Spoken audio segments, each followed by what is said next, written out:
Welcome to Lakers News Channel. Don't forget to subscribe to the channel. Leave your like and activate the notification bell. Write in the comments which city you are watching. There's a sense of unease hanging over every Lakers game lately, a feeling that no matter how electric the offense looks, something is always on the verge of collapsing.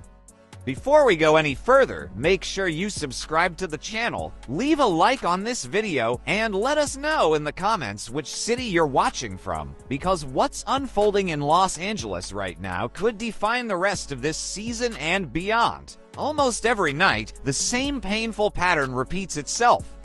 Opposing guards and wings walk into clean looks as if the Lakers aren't even there, and the numbers are brutal. Teams are shooting close to 49% against Los Angeles, with the damage coming primarily from the perimeter. That single stat explains so much.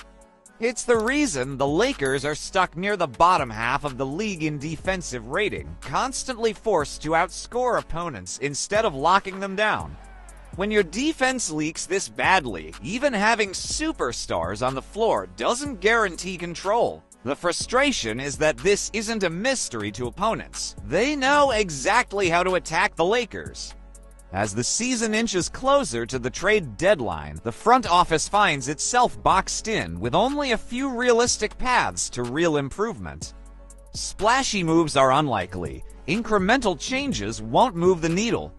That's why one name keeps surfacing in internal conversations and league chatter alike: Gabe Vincent. His contract, lingering health issues, and inconsistent role have quietly made him the most logical trade piece if the Lakers want to reshape their defense around Luka Doncic and LeBron James. The perimeter has become the soft underbelly of this team. Early in the season, the Lakers sit around 21st in defensive rating, and opposing coaches see opportunity written all over that number. They isolate guards, force switches, and attack without hesitation.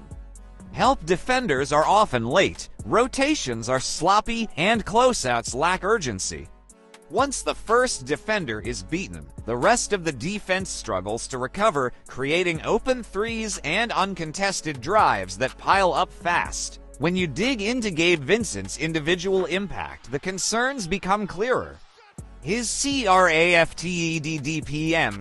it's at just 0.1, which is essentially league average. He averages 2.6 deflections per game, suggesting effort, but the aggression doesn't extend to the rim. He rarely challenges shots in the paint, ranking among the lowest in the league in rim frequency. His steals have dropped to 0.7 per game, and recurring back problems have limited his availability and consistency.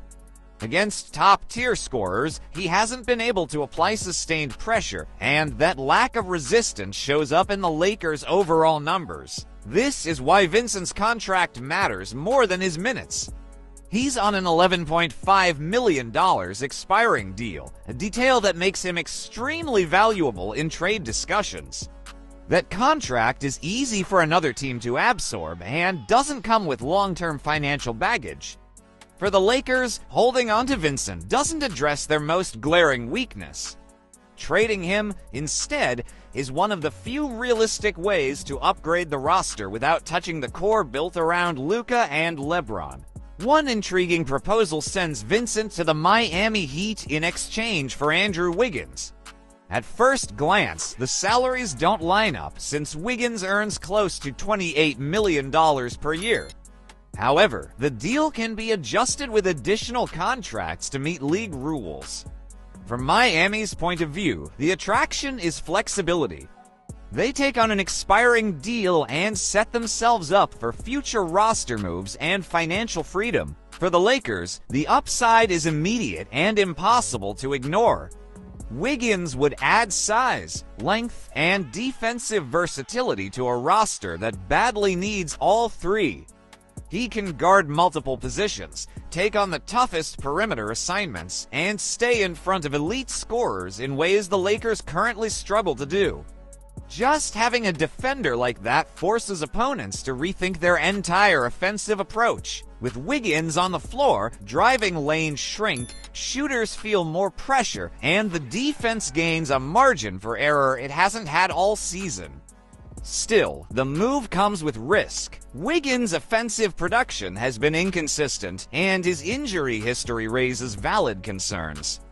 Even so, for a team hemorrhaging points on the perimeter, the defensive upgrade could be massive and potentially transformative. In the bigger picture, this type of trade says a lot about where the Lakers stand right now. Miami gains cap relief and short-term flexibility as it plans its next phase. Los Angeles, meanwhile, finally confronts the flaw that has defined its season. As the trade deadline approaches, decisions like this may decide whether the Lakers stay stuck in the middle or rise again as a serious threat.